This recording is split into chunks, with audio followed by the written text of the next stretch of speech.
Welcome to the Thin Places Travel Podcast, where we discuss places where the veil between this world and the eternal world is thin. I'm your host, Mindy Burgoyne. A long time ago, when we lived in harmony with the earth was like a big heart. And when we stopped looking at it in terms of guardianship and started looking at the earth in terms of ownership, the heart smashed into millions of tiny pieces. And those tiny pieces are now what we call our gardens. And each one of the pieces is like a different personality, And it's our job to heal all those tiny pieces, to weld them all back together as living pieces of this heart that we live in, I am so delighted to have Mary Reynolds on the podcast today. Mary is a garden designer and a writer, a speaker, a workshop giver, a mother. She's a philosopher, I would say. She is the youngest woman to win a gold medal for garden design at the Chelsea Flower Show since its inception over 100 years ago. She grew up on a small mixed farm in Wexford, which is in the south of Ireland, and about 20 years ago, she set up her own company designing gardens in Dublin. A few years later, she lost the will to live. She says from constantly creating modern gardens, she realized that she could no longer continue shaping the land in the same way. And she reimagined her work to become nature-centered rather than human-centered. Mary brought her still new, relatively unformed ideas to be showcased at the Chelsea Flower Show in London, where she achieved that gold medal, which is unusual for a first-time effort. And since that time, she's built up quite a cult following in the world of garden design and is considered unique in her field. Another U-turn came for Mary a few years ago when she realized she had to rethink the whole relationship we had with the land and re-examine what it means to truly design in harmony with nature. And those revelations led to her writing the book, The Garden Awakening: Designs to Nurture Our Land and Ourselves. In that book, she imparts so much wisdom to people who are fashioning their own gardens and their own wild places, and also imparts information to non-gardeners just about how to heal and awaken the land around them. That book was written at night over a 4-year period when her 2 young children were asleep and she was mostly awake. It was published in 2016. And that book was even given a video accolade by British anthropologist Jane Goodall. And we have the link to that accolade in the show notes. Mary has appeared on television programs, podcasts. She's offered talks and workshops about her work and her core beliefs. She likes to campaign against the evil multinational efforts to cull us all off with pesticides, herbicides, and GMOs, in her own words. Her views are wonderfully articulated in a TED Talk she gave in Wexford. We also have the show notes. We have the link to that in our show notes. Mary is a trained Reiki master, and she says she is not a bad cook, much to her mother's eternal surprise. She states that she spends a lot of time growing and guiding her own land into a place where people can come and stay and learn. But most of her time is spent being a harassed single mother, trying to grow 2 cheeky but wonderful boy and girl monsters and a crazy golden doodle with as much grace and love as possible. The Irish writer and director Vivian de Courcy made a movie about Mary's journey and her life. It was released in 2014. It's called Dare to be Wild, and it is now available on Netflix. In the final credits of that film, there is a statement that says, Mary Reynolds is listed as one of the 10 best garden designers of all time.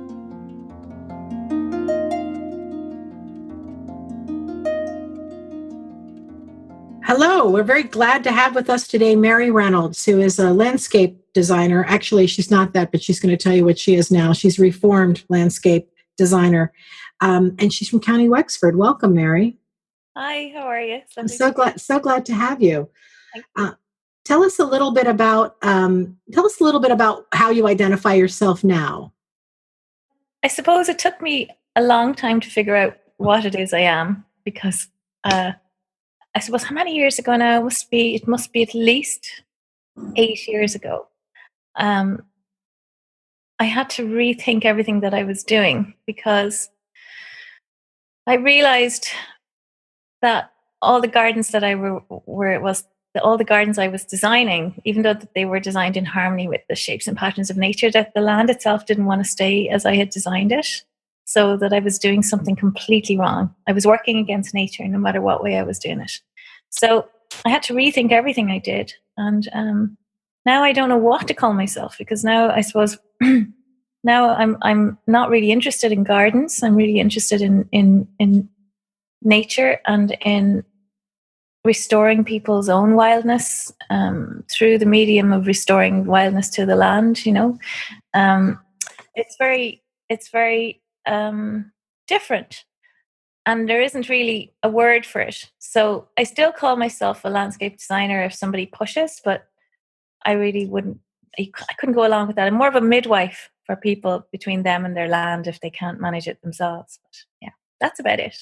Well, we're going to come back to that thought because that's very powerful. But can you talk just a little bit about how you got started in this and how you've come from you had a lot of successes. I'll tell you how successful you are is you have an endorsement by Jane Goodall on your website. I thought, wow. I mean, I understand why she loves you now that I've read all about you, but that's when you have Jane Goodall on your website, that's pretty good. She's endorsing your book. Mary's the author of a book called The Garden Awakening, and this is going to be a book that we review next month. But and it's a lovely book, by the way. I mean, if anyone is a lover of books, just the actual book that you hold in your hand, I so loved. I haven't finished it yet, but I've gotten about halfway through. I love holding this book and looking at the sketches, and I love the way it's printed. And the book itself is a work of art, the kind of book that every gardener or anybody who loves nature would love to have on their shelf. So you got from starting out as a landscape designer to writing a book and having a movie made about you. So why don't you just take a few minutes to tell us that story in the best? I know you tell it a lot, but I'm sure you can do a good job of telling it again. No bother. Well, I grew up on a farm in Wexford in the southeast of Ireland, and there was 6 children, and both my parents worked full time as well as farming. So they both passed away in the last month, actually, which is it's quite a different way of looking at things now. So it's the first time I've talked about this since they've left, but they're still hanging around, Mm-hmm. But when I was growing up, they were very busy and life was very different back then. And so I spent a lot of time out in the landscape exploring it. The land was very different when I was young. It was very, very vivid and alive. And I had a lot of freedom and I spent a lot of time wandering on my own. As the youngest, I didn't really have anyone to hang out with. So I hung around the land a lot, wandering through the fields, just sitting in meadows, just being a kid, exploring. And something very powerful happened to me when I was young, and that was that I wandered into this very small little field at the top of the farm. And I'll never forget it. It was May, because I could smell the hawthorns, and I still remember that. When I walked into the field, I was somewhere between 5 and 6.5 or something like that. I don't know what age I was exactly. But when I walked into the field, the 4-meter wide gap that I had just walked through disappeared. So I knew something had changed behind me. When I looked behind, there was no gap. It was all ditch. All the bushes and trees had moved together. There was no way out of that field. And it was a small little field. And obviously I was frightened because I'm young, and that was not your typical scenario for a kid or anyone. And anyone would be frightened. But I was frightened because nobody knew I was there. I wandered around the field. I could not find my way out. The ditch was very, very thick with gorse and blackthorn and hawthorn, and full of life, but very thick. And there was no way I was getting out of that field. So I was sitting in the field. I was crying, sitting in the middle of the meadow. But I eventually noticed all the creatures around me, and I got distracted. So the sun was shining, and when I say creatures, I simply mean the plants and the butterflies and the bees. But eventually I noticed there was more than that. There was a sense of being surrounded by people, but they weren't people, but it's that feeling that you're in a crowd. you know. Mm-hmm. But the people were actually the plants, and I could feel them literally all leaning towards me, looking for attention, like children would look for attention. Um, Even though I was a child, that was the feeling. They wanted me to notice them, and every plant that I took notice of, they almost like shimmered. They shimmered that you took notice of them. But all the plants were very different. They all had different personalities, the same way we do. And I just remember wondering about that. And like the thing that really struck me and stayed with me for years is, why did they want me to notice them? And I didn't understand that. It's like, why would they? What was the point of them connecting with me? For them, why did they want to connect with me? And because being Irish, you kind of, you're brought up to believe that you're not worth anything, really, in lots of ways. So why would anybody want to talk to me anyway? And I've got over that now, but obviously, but but the plants anyway. What I figured out when I was older, and I started writing the book, and I wrote myself out of a job, and then I started really trying to understand what I was doing wrong and where we're all going wrong in terms of our relationship with land. And I focused on that moment in time when the plants were trying to get my attention. And that was the kind of crux of the whole thing. So basically what I worked out was that those plants and that land were part of my family. And I was part of their family, but that we'd never met before, really. And I'd walked past them many times, and I hadn't taken any notice of them. And they were trying to force me to notice that they were there. And that's all it was. And it led me to the understanding that humans have this really, really important chance to step back into our roles as, caretakers of the world. Because in the whole ecosystem that we live in, the whole circle of life, we are the only creatures that have no role to play. And that's because we're supposed to be here to look after everybody else, everything else. And we've forgotten that. So the other thing I couldn't understand was, how come, if land and people used to live together in harmony, how come there's this sense of belonging with certain pieces of land now? Do you know what I mean? Mm-hmm. And that's, in some places you go and you don't feel any connection. In other places you feel a very strong connection. And people are drawn to different places. And I worked out that a long time ago, when we lived in harmony with the earth was like a big heart. And when we stopped looking at it in terms of guardianship, and started looking at the earth in terms of ownership, the heart smashed into millions of tiny pieces. And those tiny pieces are now what we call our gardens, or, areas of land, or whatever it is. And each one of the pieces is like a different personality, and it's our job to heal all those tiny pieces. And that will heal the whole place. I'm sure it will. I'm sure it is. It's basically to weld them all back together, as living pieces of this heart that we live in. Mm-hmm.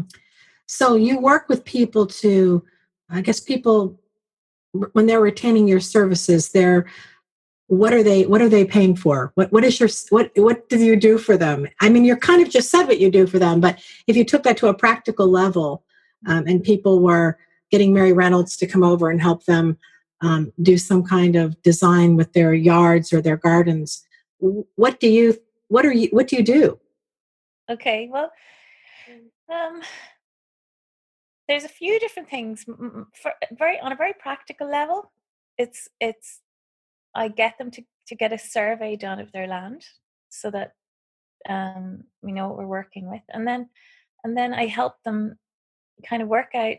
First of all, they have to learn how to heal their land themselves. I can't do it for them. This is the difference between what I do now and what I used to do. I used to design something for people, and then I'd walk away, and they'd have no relationship with it at all. It's just like a picture that someone planted in front of them, you know. So now I try and basically, I'm trying to hold people's hands along that journey. So they have to do the work themselves, really. I don't mean physically do the work, but I mean, learn what the land wants, what the land wants to become. So the other thing is intentions, what intentions they have for their own lives. The land has its own intentions, very, very simple intention of healing, becoming strong, becoming a mature, independent, living adult. And what I mean by that is a harmonious, balanced ecosystem, one that supports as many creatures as possible. You know, and for me, most of the time, unless it's like a floodplain or a top of a mountain or a savanna, most land really is striving the whole time to become a woodland. Now, if we the other side of it is because our job, we have a job, we have a role to play, and our job is to hold the light in places. And so if we let the land go too far, it's a heavy, heavy, dark canopy, right? And you Mhm. have to have those places everywhere. The world needs those places. But it's our job in as many places as we can work with now to hold the light coming in. So you don't allow it to become a really dark canopy, to allow more light in. And that allows layers and layers and layers of plants and habitats and balance and health. So it's like more of a mid system woodland. Does that make sense? It does. It does. A mid-system woodland. That's interesting. What about people like me who live in fields that have been farmed for so many years? There are no trees. And Yeah, that's what do you do? most people are faced with that though, Mindy. Most people are faced with gardens that are just little fields that have no trees, um, and that's why I wrote the book, because it takes. Sorry, I'm not trying to sell my book, but I kind of wrote the book so that I wouldn't have to do this anymore, so that people could use the book as a basis for doing this themselves. It's a very practical, step-by-step book.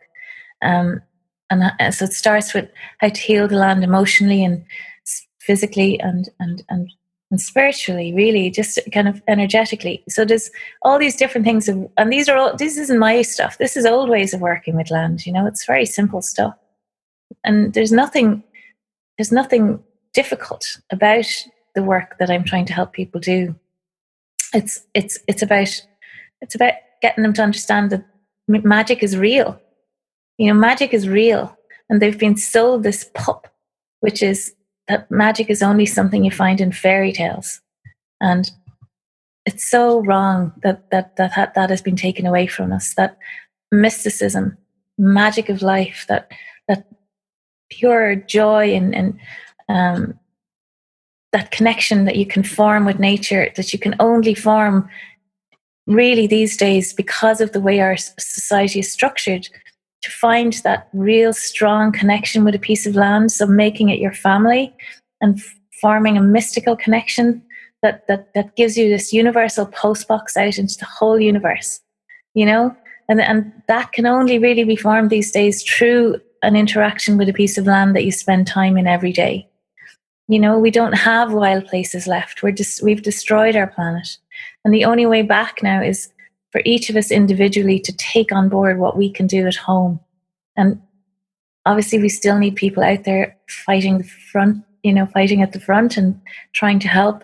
But the most powerful thing you can do is to take the piece of land you might be responsible for, if you're lucky enough to have one, and restore it to full health, and recognize it as a living, potent being. And if enough of us do that, those pieces of living land will all connect up, and it'll tip everybody over the edge into consciousness that we've forgotten about. We just need a few of us to do it before everybody cops on. It's the 100 monkey syndrome, isn't it? It is. And so let's just go back to working with somebody in their own garden. You'd have them survey the land, and then you'd have them. What would be the next step again? Did I miss that? What's the next Sorry. step? No, everything you're saying is wonderful. I just wanted to make sure I get through that. Yeah, no, basically the next step is to get them to do the healing work on the land, and that's about restoring health on a physical level and energetic and emotional level. Very simple stuff. And then when that is done, then I get people to really listen to what the land wants to become, and I help them design shapes and patterns into the land that emerge from that listening process.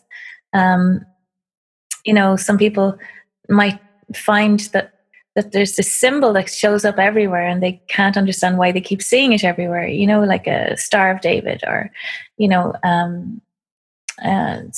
triple spiral, or whatever it is. Everybody has different symbols, and I use those symbols to design spaces for us within our land. Does that make sense? Mm-hmm. And then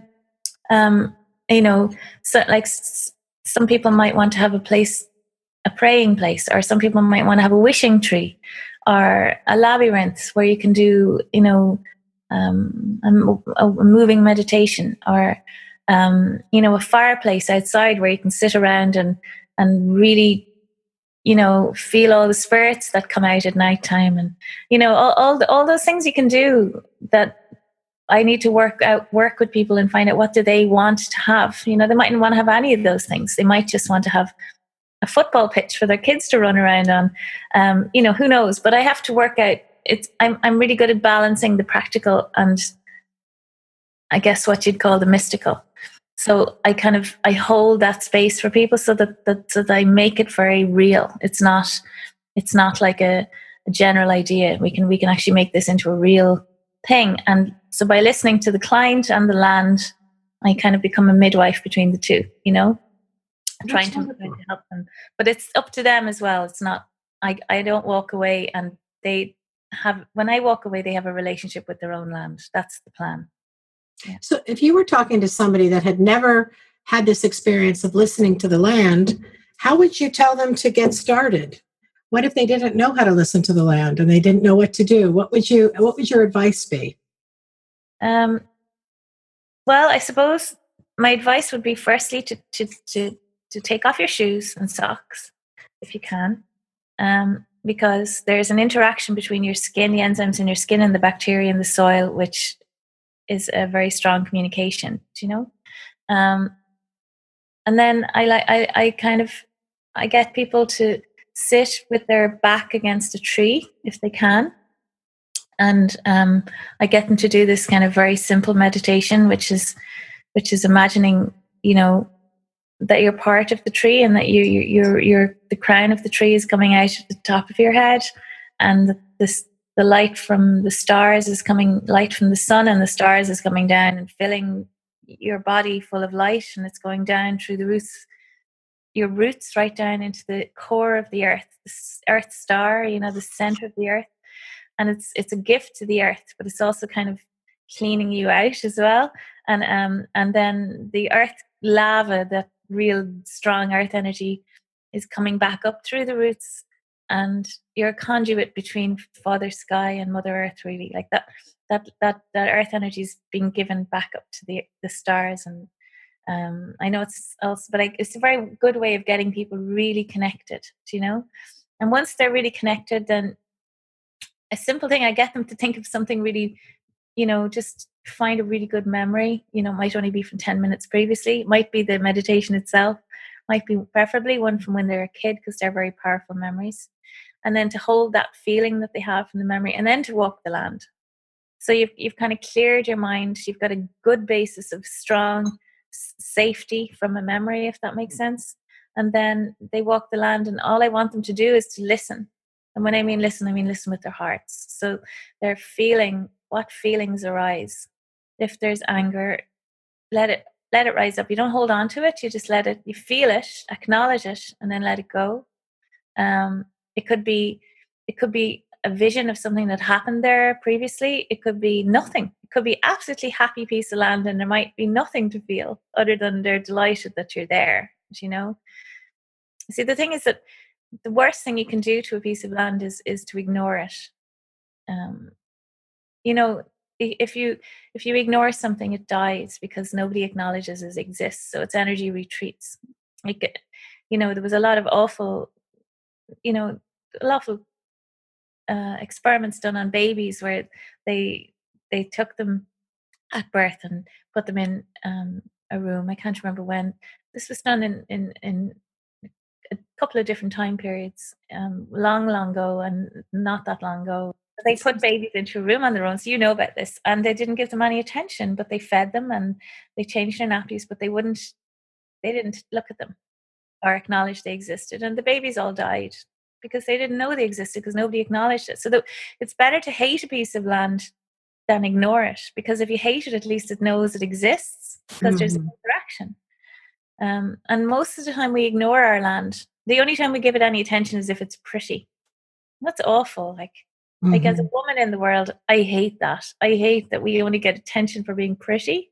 And because the land is the embodiment of the feminine energy, there's like, that's not the case. But a lot of the time, women are only acknowledged for physical beauty, the same way gardens have been for a long time now. And so I find it very difficult to walk into what people would call a normal garden, because the only intention people have for those spaces is to make them pretty, mostly. And I find that almost insulting, you know. In fact, I do find it insulting. I get upset by it. But I know people don't know any different, no more than I did. And I don't mean to sound patronizing when I say that. We've just forgotten like what we're supposed to be doing. You know? So we've gotten to the meditation part and the connection to the land, and then what do you do? Then what happens next? Okay, so you do the meditation and the walking, and then I ask them to look at symbols that might pop up for them. Symbols or shapes, and all of the symbols and shapes are patterns that will have been found in nature. So we only design using the shapes and patterns that are found in nature. And I design pathways or open spaces or special places of intention that I mentioned, like the wishing tree, or an outdoor fireplace for letting go of stuff, using those shapes and patterns, because the flow of universal energy moves through those shapes and patterns. And if we put in something that halts that flow, then we're blocking that flow of energy in our land. And I don't want that. I want that land to be really part of the whole flow of energy through the world. So anything we make in those spaces has to be made with those shapes and patterns that you find everywhere in nature, from subatomic level right up to the largest, whatever movement of. Right. So they find the patterns, and then you just make suggestions then. Well, no, I will design it for them. You design them. Because what people can't, I mean, I didn't want to keep doing that, but I do understand once they're on board and they're very much involved, and we figure out what it is they want, and then I work with them to design the space, basically. Because I've had to come to terms with the fact that even though I think it's so simple, I can't understand why everybody can't do it. It doesn't seem to be that way. It doesn't. Yeah, you're the professional. You know how to do that. Yeah, but I don't understand why everybody else can't do it. Well, I don't know. Everybody else didn't win the Chelsea Garden Show, so I didn't. We didn't talk about that. But I will share this little tidbit. No, they don't really want to hear me talk, but I'm gonna. Since it's my podcast, I'm going to talk right here. But I have someone who works with me who lives in Kilkenny. She's a longtime friend, Moira, and she helps me with the podcast. And she said, we have to get Mary Reynolds. And I said, okay, because she suggested it, but I tend to not listen to what other people, at least that's what other people tell me. My children, especially, you never listen. So we put that on the list, this Mary Reynolds. And one day I was sick with the flu, and I rented 5 movies, 10 straight hours of movies that I watched, and they were all very good. But the one that I rented, I had never heard of before. It was called Dare to Be Wild. And the reason I rented it was because it was about gardeners, or some kind. When I read it, it said something about gardening, and my husband and I are very avid gardeners. And I thought, oh, I'll watch this. And so this is a movie about you. And when we were done, I thought, all through the movie, I'm thinking, I'm picking up my iPhone so I can get on the internet and find out, is this a true story? Is like there really a Mary Reynolds? It never occurred to me that this is the same person that Moira has been saying you need to get. And at the end of it, I just went and got on, Messenger with Moira and said, we have to get Mary Reynolds. And she said, I've been telling you to get Mary Reynolds. She's just what we're all about. So you had a movie made about you. You've won the Chelsea Garden Show. You've had more success in gardening than anybody I've ever heard of. So I know that you probably get tired of talking all about your road to success, but can you just highlight the how you went from I'm a garden designer to I've won the Chelsea Garden Show, written a book, and have a movie made about me? Long story, girl. But briefly, how would you briefly put that?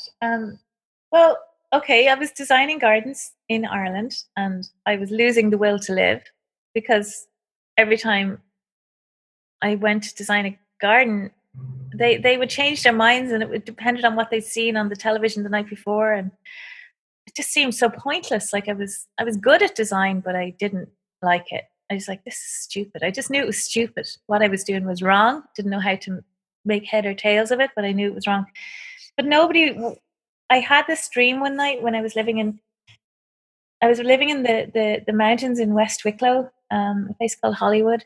In this tiny little old cottage, and I just moved there from the city of Dublin, where I'd been for many years, and I had walked from Glendalough the day before, or that day, anyway. And then I went into this dream, and I have some big dreams, like the way you can have big dreams, and then there's this dream. But this is one of the big dreams. So in the dream, I was a crow, and I was flying across these ancient landscapes, Irish landscape, and I could hear my name being called, and somebody was calling my name. So as the crow self, I went looking.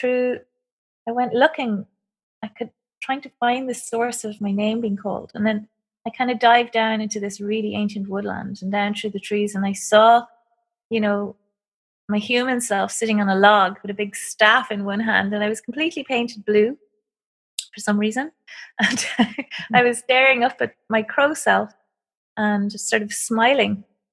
And I know it doesn't sound like much, but I froze in midair looking at myself. And whatever memory it triggered or whatever it was, I suddenly realized everything I was doing was wrong. That gardens are not nature, that it's just a war against nature. And it's some version that we have in our heads about somehow being connected to nature in a garden. But actually, most of the time, we were just doing damage. And that I really knew that I needed to do something different. So I woke up and I tried to convince clients to let me do wild gardens. Now, back then, I still hadn't figured out that that actually everything I was doing was still kind of wrong. But this was like the phase one. So I couldn't convince anybody to make a garden which was full of what clients call weeds. So I knew that I wanted it to be really alive. So I didn't want to use garden plants. I wanted it to be natural, right? That's as far as I got with my thought process at this point. So the only way I could imagine it was to put it into a showcase garden, like a flower show. And the only one I'd ever heard of was the Chelsea Flower Show. Now, at the time, I didn't really know much about it. I just knew that everybody went to it. If, that fashions were created from there. It was a really high profile and influential gardening place. So I kind of stepped into my role as a warrior as well. Like I was fighting for nature at this point, and I didn't realize it. I just kind of wanted people to stop treating land the way we were, and to start looking after all the creatures that we're supposed to share the planet with, not just, creating pretty places for us, So I designed a garden for Chelsea, and no, I didn't actually. What I did was I rang the Royal Horticultural Society in London and said, "Hi, how's it going? Would you send me out an application form for the Chelsea Flower Show, please?" And the guy on the phone, completely understandably, in retrospect, kind of laughed at me and said, "Listen, love, there isn't a hope of us sending out an application form because I've never heard of you. You sound like you're about 12. And it's just not going to happen. So just just forget it, And I understand that because it's a huge risk to take to allow an unknown person. And back then it was very, very, very tight. And it was almost impossible to get into the Chelsea Flower Show. And they were not going to let an unknown, pretty young person go in with absolutely no background, no track record at all. So being Irish, and I'm sure I haven't talked to you for a little while, I'd say there's a huge Irish streak in you, Mindy, from what you've been saying. Somebody tells me what to do, I just go, really? Yeah, that's going to work. And, so he said no, so I didn't like that. And so I kept harassing him. I rang him back a number of times. Eventually he agreed to send me one just for the crack as such. And when I say that, because some American people don't know that the crack means the fun in Ireland. Right. Just the crack. Okay. So he eventually agreed to send me one out, but then it never turned up. So I would occasionally ring back thinking, time's passing here, I thought we should be well up and running on this process by now. And one Thursday morning, I think it was August, I rang back, and I got through to, I guess, what would have been a secretary. And she was really kind.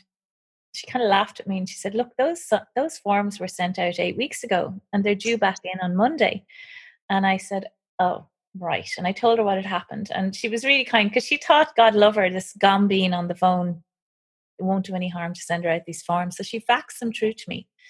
And she said, look, if you fill out the forms and you do the design and all the detailed designs and construction details and everything over the weekend, and get proof of sponsorship for funding the whole process, which was, I think, $250,000. She said, if you courier it back over to me in London, I'll slip it into the judging panel's pile of gardens to be assessed. So I got the fax and I did the design over the weekend. And I based it on a design I'd already kind of started.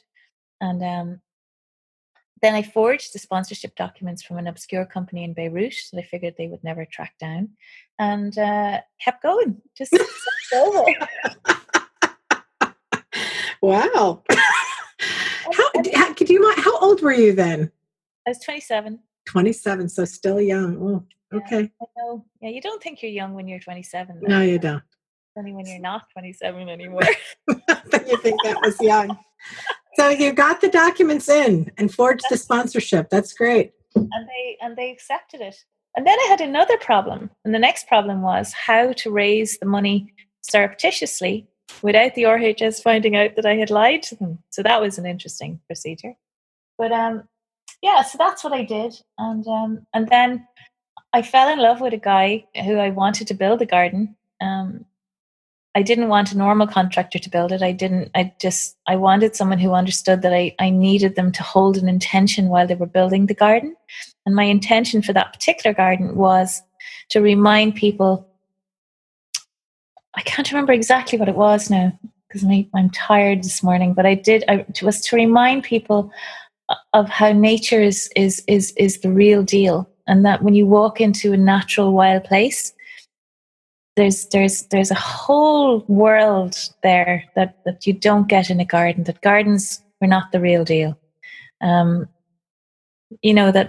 even in and it worked, that did work, that intention was held when we built it. And it was really interesting. People queued up to look into the garden because they weren't allowed into it. And I was handing out leaflets at the main gate, and they were all crying. It was really weird. I couldn't understand it at the time. Now I understand it, but they were all crying. They all wanted to tell me stories of places they remembered from when they were young that still had this energy in them. Places that in their granny's garden or in a field near where they lived. All those places that had that magic and mystic relationship, they were there. Yeah. And when you say they were queuing up, was this during the show or before the show? During the show, they couldn't go in it. Sorry. And is it true that the Prince of Wales had a garden in that show? He did. Yeah, he was next door to us. Next door to you. Yeah. And you won. Yeah. You won.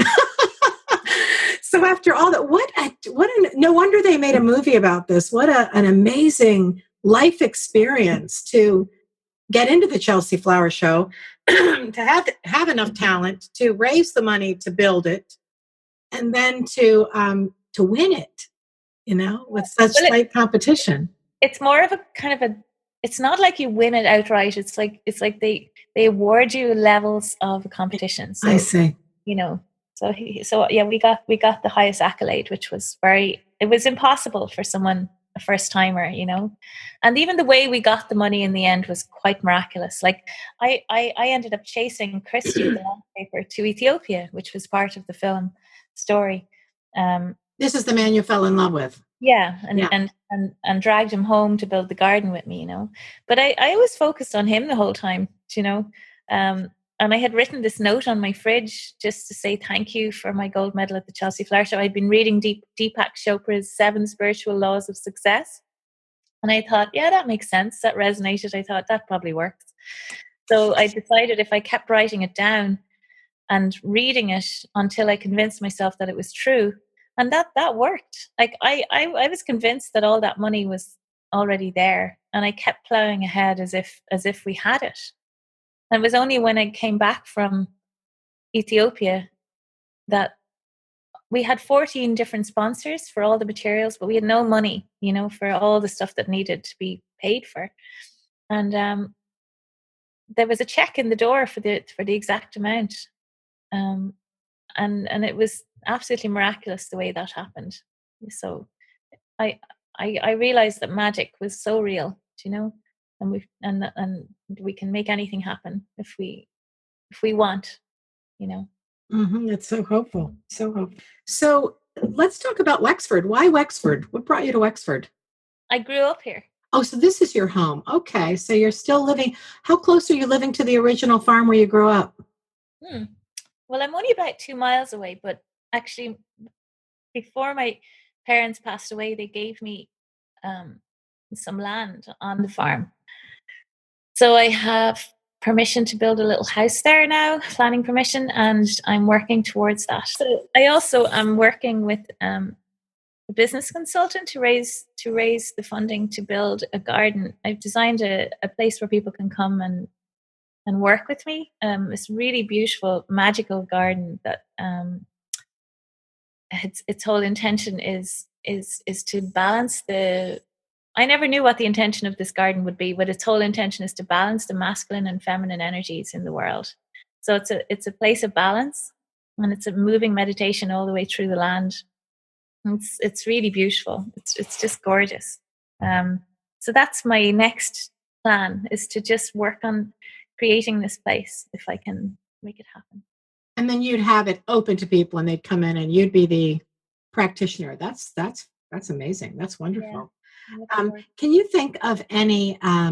So we're in the business of taking people to mystical, magical places, or taking people. Like you, I have a hard time putting it into words. Language really does fail us when we try to describe such things. But you can walk into a place and it has a certain energy that perhaps you can either connect with or you can draw from.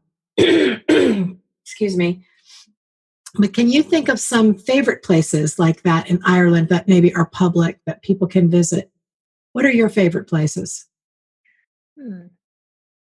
Well, I lived in West Kerry for many years, and I do love it over in the Dingle Peninsula. I raised my children there until I moved back to Wexford a few years ago.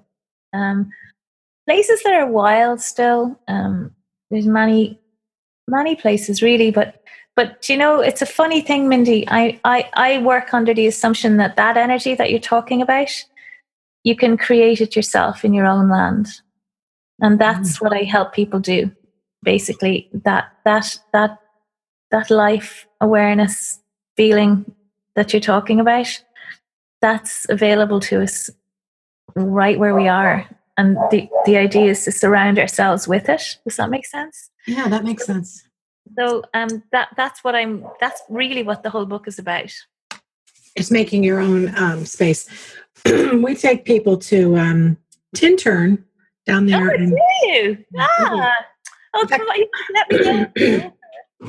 I'm sorry, I'm clearing my throat. My husband and I met in a garden, and we are avid gardeners, and we always go to Ireland I go to Ireland every year, but on our special anniversaries, we've renewed our vows in Ireland. So I think on our, I think it was our 5 year, I don't know. We get married again. I wrote the vows when we got married. And so we went to Clonfert once, and right there in front of Clonfert Cathedral, just the two of us, Wow. we got married again. But I guess it was our 15th wedding anniversary. We were on tour. I had a tour, and we were doing the Southeast, and on our anniversary, we were going to be at Tintern Abbey. And so I said, well, let's just get married there. We'll have our guests attend our wedding, which was kind of really pushing something on them that maybe they didn't want. But we ended up on that tour. We had 3 very, very dear friends who have been on many tours since. And we did the hand fasting right there at the little bridge, between that goes to the path out to the gardens there in Tintern. Oh. So it's a lovely little place, isn't it? It's really, wow. That's really a amazing. sweet place. Yeah. So we like that, and we like the lighthouse down there at Hookhead. Yeah, that's But right. I haven't been to many other places in Wexford. I don't think because there isn't any. There isn't. Really? It's the most highly industrial farmed place. It's the most polluted part of the country, but yet it's incredibly beautiful. And I think I always think it's like the weakest link. It's where we lost the language first. It's where all the invasions came through. So I kind of have this very strong feeling that it's where everything is going to get well first. It's like a circle. So I do think there's a huge beauty in Wexford, but it's a very gentle beauty. There's a landscape here that is soft and kind of unassuming. And if you meet people who are very in touch with the land here, that they're very much like it, the way that works. And they're just really kind of, there's something lovely about Wexford people. I really love being here. And I thought I would die roaring if I ever had to come back to Wexford. I really thought I'd lose the plot, but actually it was a huge relief. I sat in my garden when I got here, and I just cried my eyes out with relief that I made it back here. Never thought I would. But yeah, there isn't that many wild places here. It's been hunted out of it. But I actually think it's going to come back here before it comes back anywhere else. Yeah, the wild places. That's a that's a coin after reading the beginning of your book I started using a lot. That's a great description, the wild places. So any other wild places you can name in Ireland? Well, like when you come to Wexford, I'll bring you to some little places in Wexford. They're pockets, but in Ireland, I mean, yeah, what do you call that place in it's like the belly button of Ireland. Oh, Uisneach. Uisneach, yeah, that's lovely. Yeah. Loch Crew, that's another amazing place. Yeah. I mean, there's so many. You probably know them more than I do. I mean, I'm kind of attracted to different areas as opposed to specific places. Mm-hmm. So I love West Cork. I love West Kerry. I love Killarney. Not the town, but the landscape. There's areas of Wicklow which are just magical. There's areas of Kilkenny and Carlow border which are just stunning. Have you been to the Tomnafanogue forest in Wicklow? No. It's the oldest oak forest in Ireland, so they say, and it's amazing. I heard about it from an American friend, Kathy Nelson, who did Tourist Ireland, and she. So I looked it up, and then I called the Wicklow Visitors Center, whatever it is, with OPW. They taught you where to go in Wicklow, and of course, Glendalough is in Wicklow. But I said, I want to go to this forest. And he said, oh, Tomnafanogue. Yeah, you can get there. But nobody could even tell me how to get there. It was like it didn't exist. There was no gateway to it. I did all this looking on Google Earth and Google Maps to try and find an entrance. And then finally, the guy I got the right person at the Wicklow Visitor Center. And he said, I'll tell you how to get there. And I had to say, don't tell me because I will never understand. You tell my coach driver. And we got there, and it is amazing to walk through that forest. And they've done it very well. They haven't really done anything except pathways. So there's, dirt pathways that go through this woodland that is gorgeous. It's just gorgeous. And we're going there in September. We'll be taking a group through that forest. So I'm anxious to get back there. You're right. Wicklow does have some amazing places, doesn't it? It does, yeah. It does. Well, I have so loved talking with you, Mary. And is there anything you'd like to tell people? Just if you could tell the world something, what would you say? Oh God. I think the world needs to wake up pretty fast. They need to wake up pretty fast to remembering why we're here. We're running out of time, and it would be an awful pity if we let it all go. We need to restore the wild places. We need to restore them as quickly as possible. And I don't really have anything other than that simple thought. We need to restore. That's a powerful thought. Yeah, for ourselves more than anything. But that it'll bring back a sense of meaning and purpose and happiness and joy. And you won't recognize yourself. Yeah. That's wonderful. Well, I want to just point out that your website is marymary.ie. That's a great URL. Mary, I will never forget it. marymary.ie. The film is Dare to Be Wild, and it's on Netflix now. You can get it on Netflix. The book, which every gardener would love to have this book. I'm downsizing with books. I'm giving away about 1,000 books because I'm old, had a long time to collect them, but I loved buying this one, and I will never give it away. It's the most beautiful gardening book I have ever seen. I'll say that. It's called The Garden Awakening, Designs to Nurture Our Land and Ourselves by Mary Reynolds. It's hardcover, beautiful book, and that's available everywhere. Is there and you Facebook? What is your Facebook page? Do you know what it is? No, but you can get it from I think it's called Mary Reynolds, Reformed Landscape Designer and Nature Activist. I think that's what people can look up, yeah. Okay, we'll find it. We will have all of the contact information in the show notes. But I want to thank you for being with us today. This has been so much fun chatting with you. And we will see you in September. I'll make sure that we get you on our Castle Saints and Druids tour. We'll have a time when we stop in and let everyone meet you. How about that'd be great. That's brilliant. Great. I'd love to meet you anyway, girl. So thanks so much.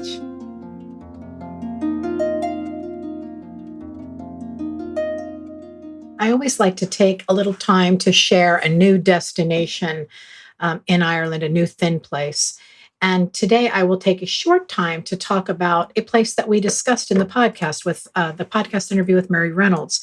And that is Tomnafinogue Woodland or Forest. And it's in County Wicklow. Most people that go to County Wicklow, which is a beautiful county, they're on the east coast of Ireland, will go to Bray or Greystones or Roundwood or go through the Wicklow Mountains. Certainly Glendalough is a well-traveled site, and all of these are a relatively short drive from Dublin. But there is a little further south is another opportunity to have a unique Irish experience, and that is to walk through the last remaining native oak woodland in Ireland. So Tomnafinogue Wood is a fragment of the great oak forests that were in South Wicklow. This area was believed to have been covering probably 1,000 acres in the 15th century. And of course, it was widely exploited in the 16th century when the British were building their warships. Lots of the wood from Ireland was stripped to make British ships. But this little area, this little 165 acres with about 2,000 trees in it, it sits in a beautiful setting, rolling hills. But it's an opportunity for people to walk into a wild place because it still has that sense about it, that old energy. And the paths are clearly marked. There are 2 loop paths. One is called the Oak Path. The other I think it's called the Hazel Path. There's a long path that is linear. So it's about, I think, 2 kilometers up, 2 kilometers back. It goes along the River Derry. There's plenty of opportunities to stop. It's a perfect place to do a walking meditation. It is one of the most highly vibrational places I have been in Ireland. And it is largely overlooked. It's not something that people set out to go see, but it is worthwhile. And I will tell you, it is hard to find. And the thing to do is to make a little day of it. So if you're staying around Glendalough or Dublin, you can come down south of Glendalough to a town called Tinahely. So it's Tinahely. Tinahely is a little village, and just past Tinahely is south on the R749 is a place called the Tinahely Farm Shop. And we stopped there once with our group. This is a little farm owned by a lovely couple who are very generous with their time. If you ever want to meet two dynamic Irish people, these are people you'll want to meet. They have stuff for the kids to do on the farm. We didn't have any children with us, so we didn't do that. But they also have a beautiful shop and wonderful food if you want a bite to eat. So it's a great stopping place, Tinahely Farm. And as you go out of the farm and you continue south, you'll come to the first crossroad, make a left there. It's signed for Tomnafanogue.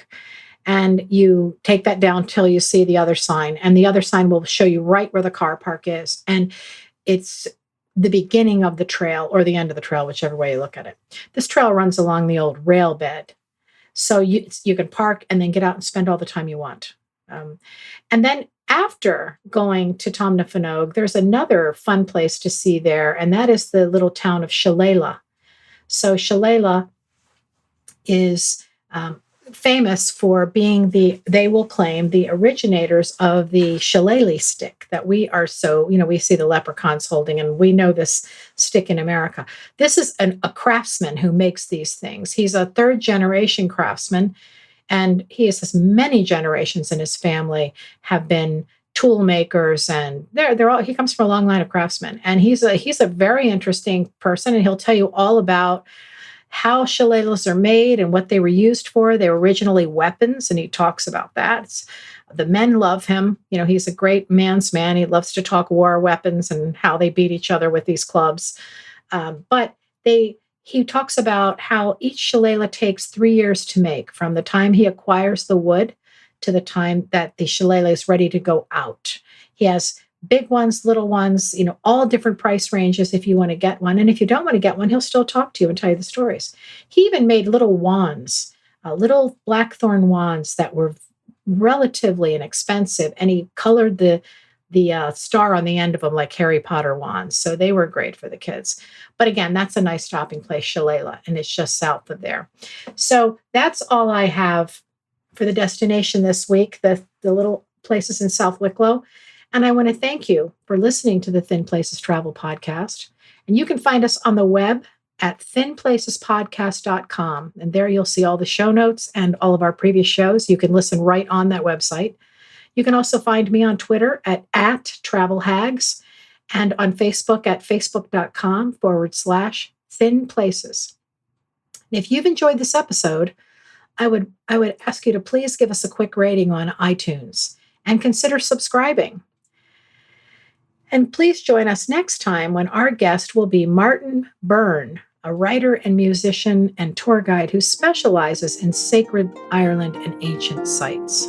So long for now.